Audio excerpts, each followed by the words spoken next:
My name is Lauren. I'm 38 years old and a housewife. I retired and became a housewife after marrying my husband, Gabby. We have 2 children. Our daughter, Sophia, is in 3rd grade of elementary school, and our son, Lester, is in 1st grade. I'm home. Daddy, welcome back. Welcome back, Daddy. I got 100 on my test today.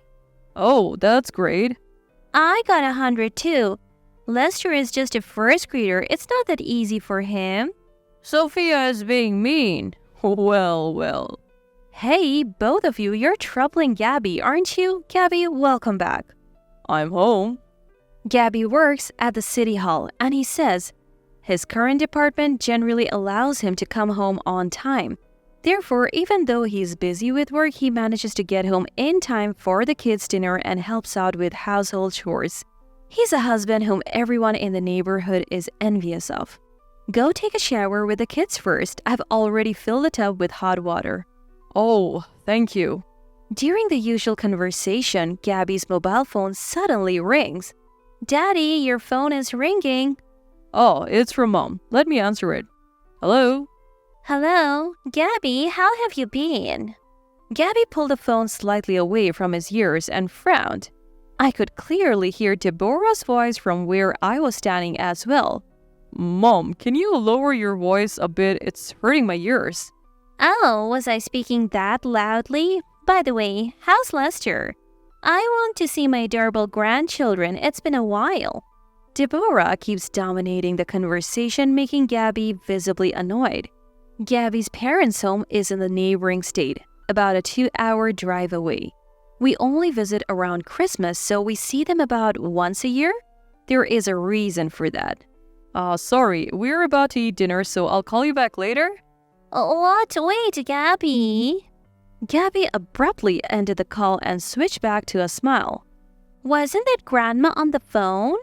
I'll call Grandma back later. For now, I'm hungry. Let's take a shower and then have dinner. Okay, all right. Gabby headed for the bathroom with Sophia and Lester. I assume Gabby didn't want the children to hear his conversation with Deborah while they were awake. After dinner, once the children were asleep, Gabby called Deborah back. Honestly? How long are you going to make me wait? I go to bed early, you know. I get sleepy at night. I didn't want to show the children an angry face. Mom, why do you always focus on Lester and never care about Sophia? Deborah isn't exactly sexist, but she definitely favors boys over girls. That's why she always prioritized Lester over Sophia, putting Sophia on the back burner. Don't be silly. Sophia is also an important grandchild, but Lester is a boy. So naturally, he's special. It's only natural to have preferences. Even Sophia understands that. What? In our family, we don't discriminate between boys and girls. You're the only one who says such things, Mom. These discriminatory tendencies are the reason we're reluctant to visit my parents-in-law's home. That's why I always hated the idea of you living separately. I bet Lauren spoils them and doesn't properly educate them. Even Gabby has changed because of Lauren. I couldn't help but smirk at these words. Little did Deborah know, not being tech-savvy and all, that her call was on speakerphone and I could hear every word. And yet she had no clue I was hearing all her snide comments loud and clear. Lauren heard everything you just said. You're ridiculous. The call is coming from you, so there is no way she can hear me. Actually, your voice is so loud that it's leaking through, even though I'm holding the phone to my ear. Never mind. What are you doing for Thanksgiving? Why do you ask? If you manage your leave well, you could have a 10-day break, right? You should be able to visit then. Let me guess. You saw that on some daytime tabloid TV show? Just because it's possible doesn't mean it's happening. I have work on weekdays and I can't take a 10-day break. The shrill voice of Deborah echoed from the mobile phone set to hands-free. Both Gabby and I made sour faces. Gabby looked at me, his eyes asking, what should we do? She probably thought we could come since it's a long holiday, but we could easily say yes if we had a good relationship with Deborah. We'll think about it. I'll call you back. Bye. What? Wait, Gabby, I need an answer right now. Gabby promptly hung up the phone and looked at me. What should we do? To be honest, if it were only Deborah, we could easily say no, but we have Clive, who's always been considerate to us, and we would like the kids to see him. That's why we find it hard to immediately turn down Deborah's selfish requests. It's sad for Clive, isn't it? True, Lester and Sophia keep saying they don't want to see Mom, but they do want to see Dad. If we just go to see Clive, we'll probably hear something about it. Exactly. Besides, I'm worried about Sophia. I'm afraid what Mom might do to her. In the past, when we have gone home for Christmas, we have always made day trips, citing reasons like the kids being small or having plans the next day. But even in that short time, Deborah makes discriminatory comments like, "Lorraine, why is Lester so skinny? He's a boy. Fatten him up a bit. Sophia, forget her. Give snacks to Lester. That is why I was against you living separately." Though Gabby always tries to keep her in check, it's as if it has no effect. We have put up with it once a year so far. If we give in now, she'll get carried away and make more demands later. Well, if it's a day trip, I guess it's fine. Besides, Clive has always been good to us. I don't mind doing a little favor for him. Alright, but if anything happens, you have to tell me immediately, okay? We finished our conversation past 10 p.m., so we decided to give our reply the next day when Gabby returned home. However, when Gabby came home around 7 p.m. the next day, he said, got a call from Mom. As if she had specifically waited for a time when the kids would be awake. Have you given your answer yet? We were planning to call you back tonight. Do it sooner, so when are you coming? We can make it on Saturday the 18th. The kids have plans on Thanksgiving Day. Alright then, so it's the 18th and 19th. What? No, it's just the 18th. What? Only Saturday? Aren't you staying overnight? Overnight? Thanksgiving is just around the corner. Stay overnight. No, that's not possible. Upon hearing the word overnight, I felt a chill run down my spine. You've got to be kidding. She didn't just suggest staying overnight, did she? I shook my head, wanting to avoid that at all costs, but then, are we having a sleepover? I want to as well, right, Dad? Can we? Sophia and Lester overheard and started begging Gabby. Hearing the kids' voices over the phone, Deborah triumphantly said, "Well, then it's settled. You'll be coming over for an overnight stay on Saturday." Seeing the children so excited, I felt a sense of regret, but also felt it would be impossible to say no at this point, so reluctantly, we decided to go home for Thanksgiving as Deborah suggested. 2 weeks later, while I was cleaning, my mobile phone, which was in my pocket, rang. I checked the screen and it was a call from Deborah. Wondering what she could possibly want, I nervously answered the phone. "Hello?" Lorraine? Long time no see. A long time no see. May I ask what this is about? You've heard about Thanksgiving from Gabby, right? Yes, I have. How interesting. I was surprised to hear you'll be joining us. Huh? Yes, I suppose so. I was under the impression that I had only invited Gabby and the Grands, so you can imagine my surprise. Just when I thought this was another one of her expected annoyances, I heard a loud voice in the background. It was Clive's voice. "Hold on, Clive, I'm on the phone right now." Enough of this nonsense. Hand over the phone. After some rustling sounds, the phone was switched from Deborah to Clive. I'm sorry, Lorraine. Deborah has been nothing but trouble as always. Clive, long time no see. Please, there is no need to worry. No, it's alright. I'm truly sorry. I wish Deborah wouldn't do things like this. My apologies. I always think this whenever I visit my parents-in-law's home. Why is everyone else so reasonable except for Deborah? Oh, that's right. When you come over, I was thinking of buying some toys for Sophia and Lester. Sorry to confirm this over the phone, but would it be okay to take them shopping? What? Of course. Are you sure? Well, you're taking the trouble to come all this way. If it's me, I thought I would let you indulge a bit. Thank you so much. Clive's pleasure came through clearly over the phone. I thought it was good that I didn't refuse, but this trip home would result in Deborah causing an unthinkable incident.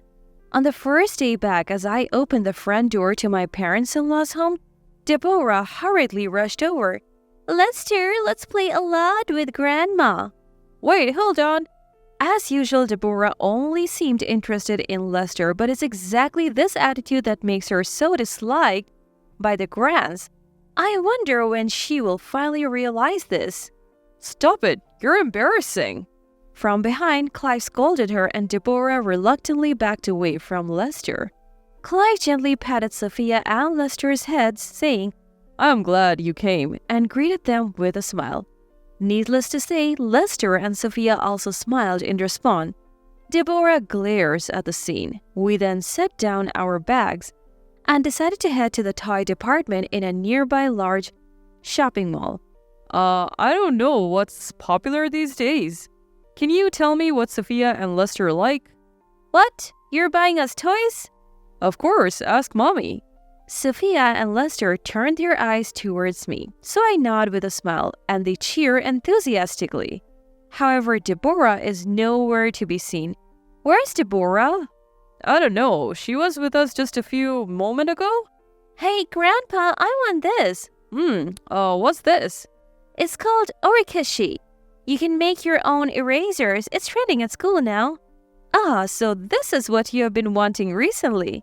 Grandpa, is it okay? Of course. Sophia joyously places the item into the shopping basket. Mom, I want this. Lego blocks. Ask Grandpa. Grandpa, buy this. Sure, you can put one item you like into the basket. Thank you. Lester also settles on a toy, and both kids look extremely happy.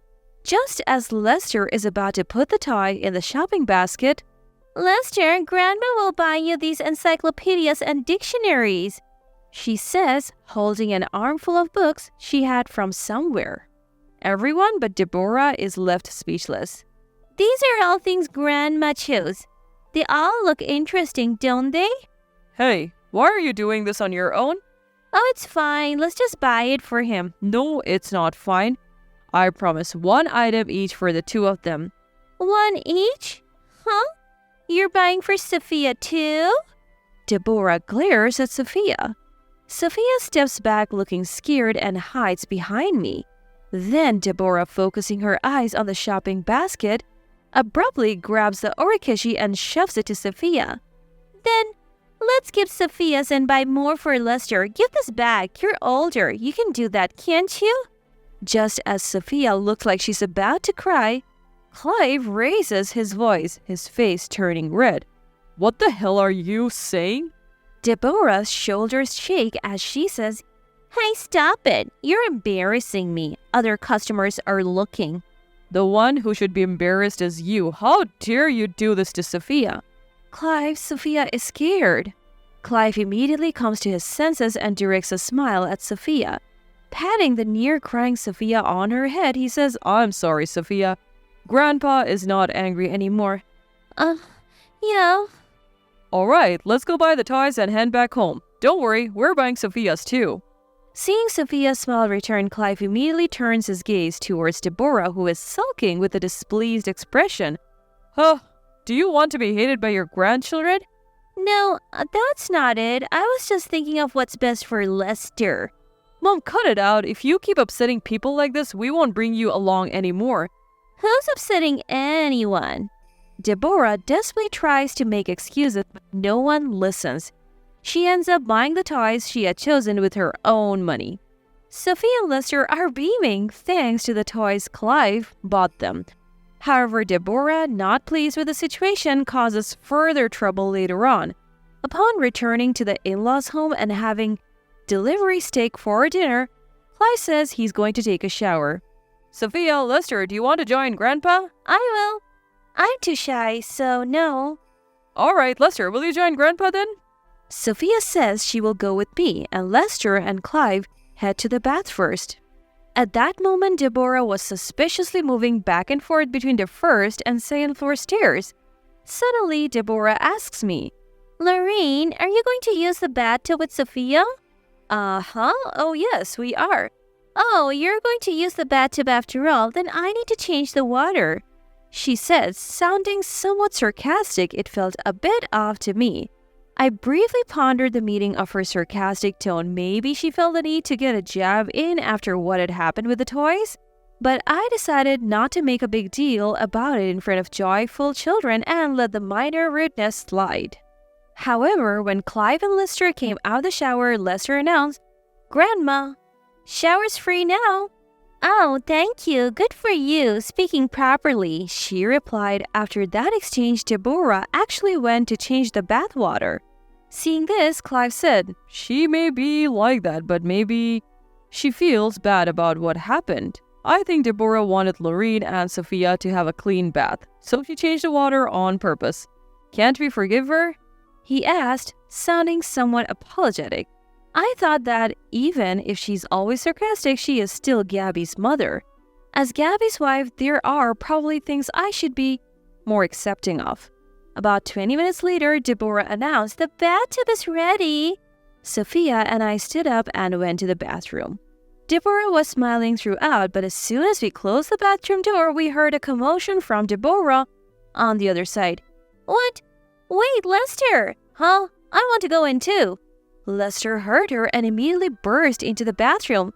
"Lester, why are you trying to get into the bath?" "Hold on, Lester. If you go in now, there won't be room for Laureen and Sophia. You just had a shower." Feeling that something was off from Deborah's anxious behavior, I listened to what Lester had to say and was shocked. But Grandma, you put Sophia's toys in the bathtub earlier. You even put a lot of the colored paint that you gave me as a reward. Mom and Sophia are going to play with it now, right? That's not fair. I want to play too. Upon hearing Lester's words, Sophia and I were stunned, as were Clive and Gabby, who heard it from behind. Deborah's face turned pale. "Sophia, go to the living room for a bit." Okay." No, wait a minute." Deborah stands in front of the bathtub, trying desperately to conceal something, but I brushed past her to take a look. To my surprise, it's filled with the Orikishi toys Sophia had just bought. Furthermore, the water smelled not of bath salts but of paint, and it seemed to have a faint yellow tint. "What is the meaning of this?" Are these not toys meant for the bath?"